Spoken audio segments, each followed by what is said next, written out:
যখন তাকে বলা হয় আল্লাহকে ভয় করো, তখন তার গর্ব অহংকার তাকে পাপাচারে আরও উৎসাহ দেয়।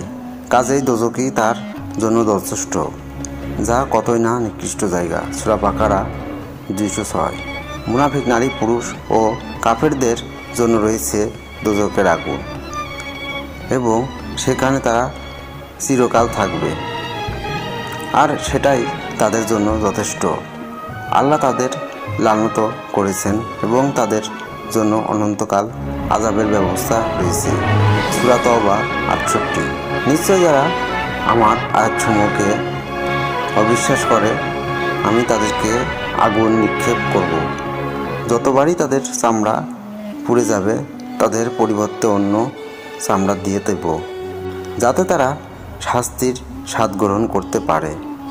আর নিশ্চয় আল্লাহ সর্বদা পরাক্রমশালী এবং প্রত্যাজ্ঞাময়।